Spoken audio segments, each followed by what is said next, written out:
Okay, so let's proceed to number 8. Every child has the right to protection against exploitation, improper influences, hazards, and other conditions or circumstances prejudicial to his physical, mental, emotional, social, and moral development. In short, every child has the right to be protected from abuse of adults. The focus of this right is to protect child against any violence, abuses, and exploitations as well as their respective punishments. So, an efficient protection is essential to the children's well-being because as vulnerable people, they are more exposed to problems of mistreatment, exploitation, discrimination, and violence. So every child has the right to protection. That includes children who are in different circumstances and those who have suffered violence, abuse, and exploitation, but also those who are not in any of these adverse situations and yet need to be protected in order to ensure that they remain within the social security and protection net. It is also about reducing their vulnerability to any kind of harm and in harmful situations. And child protection is integrally linked to every other right of the child. So the failure to ensure children's right to protection adversely affects all other rights of the child and the development of the full potential of the child. So, child protection is about protecting every right of every child. It must also relate to children's capacity of self reliance, self defense, and to the roles and responsibilities of family, community, society, and state. Okay, let's proceed to number 9. Every child has the right to live in a community and a society that can offer him an environment free from pernicious influences and conducive to the promotion of his health and the cultivation of his desirable traits and attributes. In short, every child has the right to live peacefully away from bad influences and has the right to have attainable standard of health, nutrition, and an adequate standard of living. Okay, so let's proceed to number 10. Every child has the right to the care, assistance, and protection of the state, particularly when his parents or guardians fail or are unable to provide him with his fundamental needs for growth, development, and improvement. This means that every child has the right to be cared whenever their parents are not available or cannot sustain their needs. First of all, child care, assistance, and protection must be ensured by the parents and the community which surrounds them, then by the states.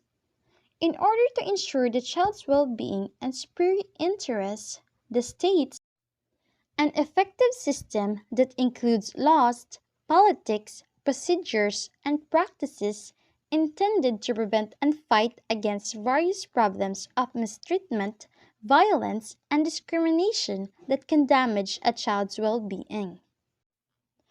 In order to set up an effective protection system, the states must first ratify the main principal international standards of protection of children's rights and then implement it in their legislation.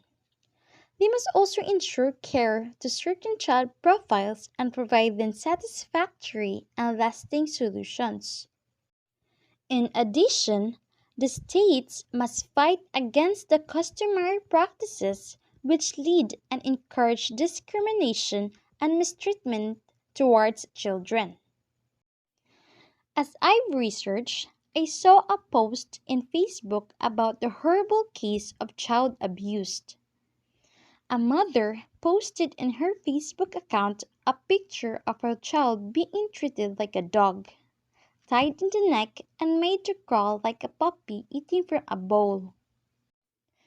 It is inconceivable that a mother would totally forget that her child is not to be treated like an animal, and certainly not before the public eye on social media.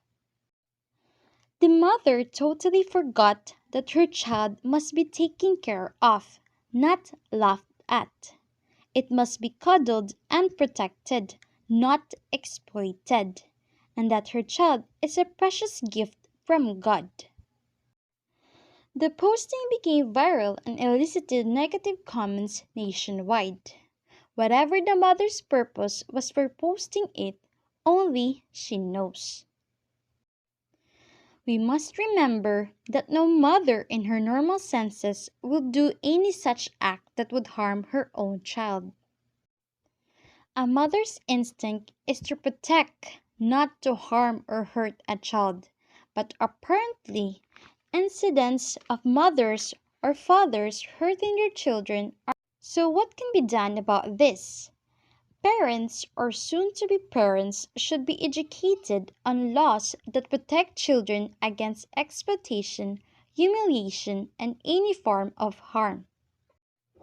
In order that education is driven to as many homes as possible, government must mobilize the barangays in advocating effective parenting.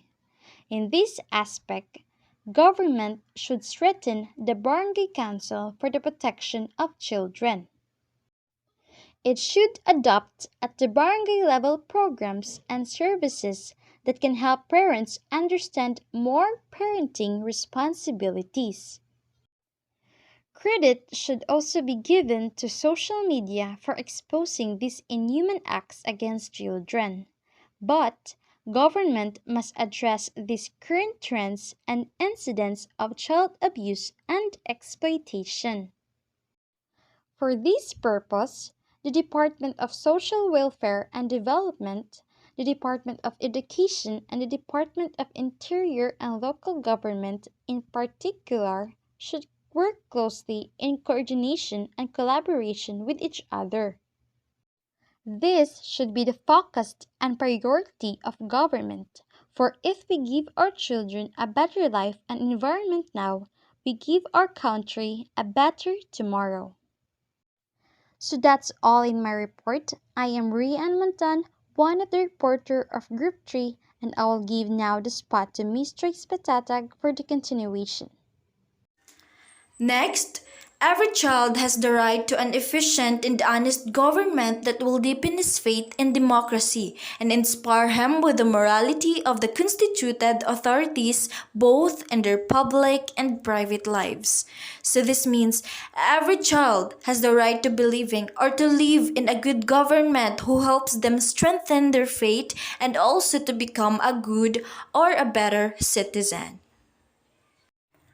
And last, every child has the right to grow up as a free individual in an atmosphere of peace, understanding, tolerance, and universal brotherhood, and with the determination to contribute his share in the building of a better world. This means every child has the right to grow up as a free individual, has the right to grow up peacefully and get what they want and do what they want to do for good of their lives.